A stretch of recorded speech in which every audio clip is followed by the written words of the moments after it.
Hello everybody and welcome to Wine Library TV, WLTV, Wine TV, whatever you want to call it.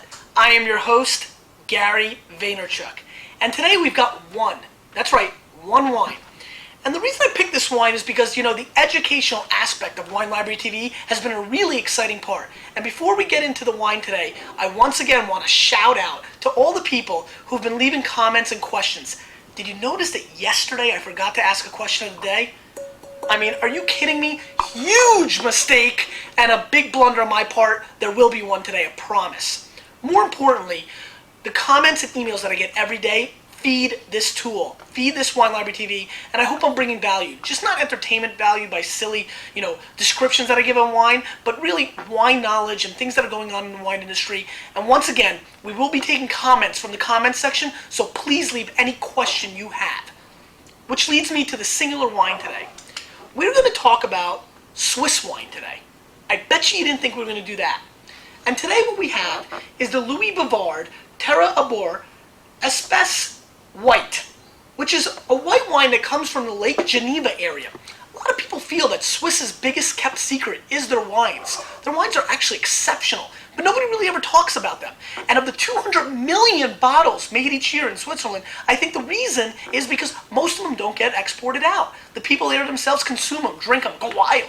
It's just a big thing there. And the quality of the wines is amazing. Now, the big problem with these wines in the U.S. and every other export market for them is they're pretty expensive. And so that has really been a stumbling block, because when we've carried Swiss wines in the store in the past, when they're $32, $35, $38 a bottle for a white bottle of wine, people don't know what the heck is going on and don't buy them. And then they get closed out and everybody's sad. So the reality is it's a very interesting market making tremendous wines. And I really want to be maybe the first person that's ever told you about these wines. And that's why I've decided to do this Louis Bavard. Louis Bavard is an ancient world-class producer of these wines. And he's been making these wines for centuries and centuries. Just a tremendous producer. Not he himself, obviously, but the brand Louis Bavard.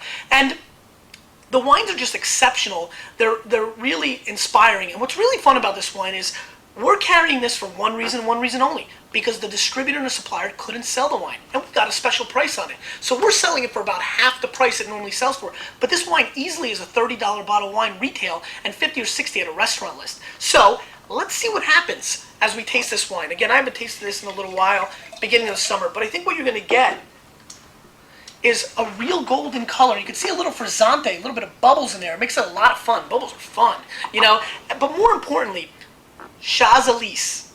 That is the grape. I bet you never even heard of that before. And I can compare it to Pinot Grigio or Riesling or anything of its own, but this is an indigenous grape to this area, and it does its own thing. And let's see what the characteristics are of this very golden, interesting grape from Switzerland. Once again, a lot of the wines from the Swiss area are just always packed with this honey flavor. And I get this again right away, right off the top. I'm going to call it honey with chips of lemon peel inside of it. So if you can make that concoction at home right now and try that, that's the nose. It's very obvious. Yeah, a lot of lemon, a lot of honey, a little bit of hint of pineapple as well, which is quite nice.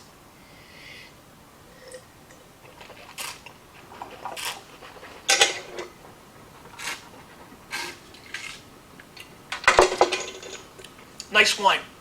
Very crisp, great mid-palate. Is it $30? Maybe it's a little high. I would say this is a classic $20 to $25 bottle of wine.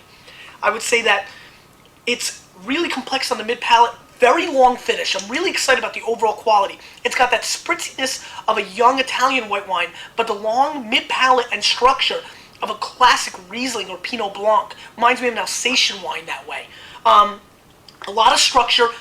If I had a lobster right now, which I do, just kidding, but if I did, this would be the exact wine that I would want to eat with a lobster. It just got a lot of complexity. It can drink by itself. I mean, at the price we're selling it for, which is I think $15, it's an absolute steal. It kills any other crisp white wine in this category.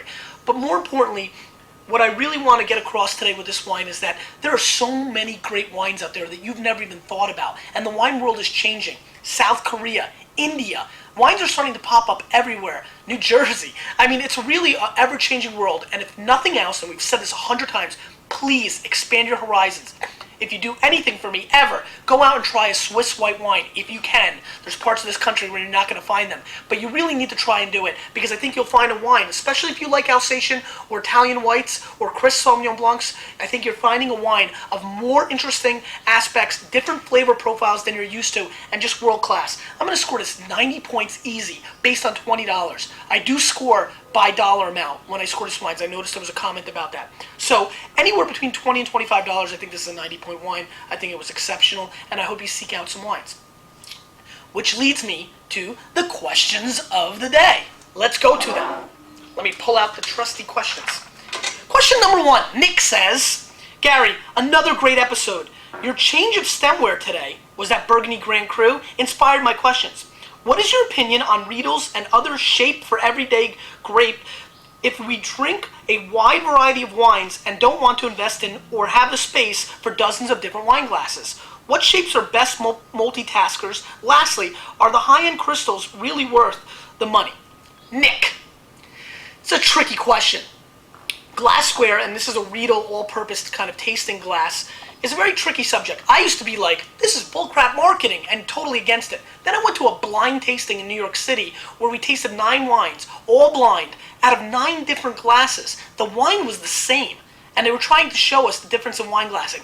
And we definitely had scores. Me and all the other experts all had different scores and thought the wine was different. So there are shapes and different things that bring out different characteristics, whether it's from a nose palette, or from a bouquet, or anything of that nature.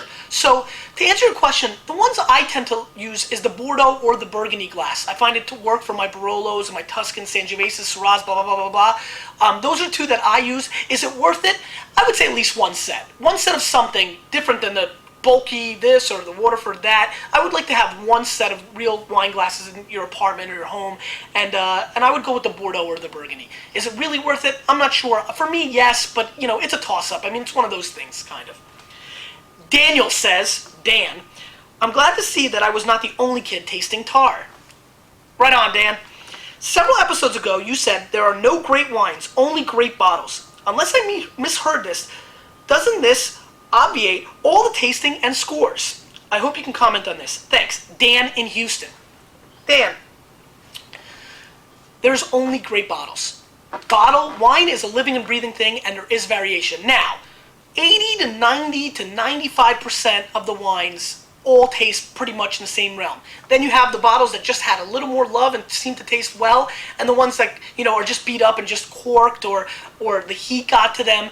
The reason we always say there's only great bottles is because we've all tasted wine. We've all been humbled by wine, and wine tends to taste differently with the combination of food, the weather, and the time you're having. When the Jets are winning, 92 points. When the Jets are losing, 84 points. But I think you get it. Wine is an experience. I love wine. And I think you're watching this because you do as well. And to get stuck on 92 over 90 or 89 over 88 is insanity. I mean, let's all let that go. I love to score. Don't get me wrong. And it does give you a range or a feel. But you've seen so many wines get 84 Parker, 95 Spectator. And they're experts. So, you know, what does that mean? There's only great bottles. There's only great experiences. There's only great this, that, and the other thing. And so what I really want to get to is most wines are overall consistent. You're going to get the same wine. I don't want to spook you and think every bottle tastes differently. But there are certain times where a bottle of wine tastes a little bit better. And I guess the overall experience is where I'm getting at. Next, Anthony says, Gary, great episode. By the way, saying Gary, great episode on your comments is really rad. It makes me smile and think I'm cool. So let's keep doing that. You've mentioned restaurant wine lists more than once on your shows. I'm curious, what is your take on them? Do you think it's worth spending the extra $40, $50 on a bottle of wine when you go out? How do you personally tackle this issue? The way I tackle this issue is by calling the restaurant ahead and saying, I'm Gary Vaynerchuk and I'm going to bring my own wine. Sometimes it works, and sometimes they say, you know what they say. Bottom line is, I always try to bring my own wine if I can help it. Let's be honest, even if they charge you $10 or $15 corkage, you're still going to come out like a bandit. And most of you have so many wines in your own cellar that you'll never drink in your whole lifetime, so why not bring it every time you can? So what is my feeling on it? I love restaurants, and I order wine at restaurants almost every time I go because I'm kind of in the business and it's the politically correct thing to do. But if I was only a consumer, I would fight hard to bring every wine of my own collection and not have to pay the ridiculous markups that most restaurants are doing. I dream of opening up a restaurant in New York City one day, wine-oriented, where I sell the wine on the list at the same price I would at the Wine Library store. So look for that in the coming years. Tell me if you want that. Tony and others say, Gary, the heat questions. There was like 7 heat questions yesterday. Heat damage, this, that, and the other thing. Without going into it for hours, I'm going to do an episode on heat damage, heat, how strong wine is. Look for that in the coming weeks. And finally, Tony S. says, nice rap. I don't know about that. My question is, what happened to the question of the day? I'm a jerk. I missed it. I'm a bum. I was crying all over the store when they posted the episode and I realized I forgot. So here is today's question. Wine. A lot going on. I'm getting a lot of questions. Tell me what is the most confusing thing to you in the wine industry.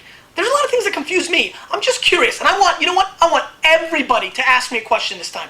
Please, make me feel good. I'm trying to go for 100 comments. Email your friends and tell them to ask me a question. Can you just make me happy? I want 100. I want 100. We'll see you next time on Wine Library TV.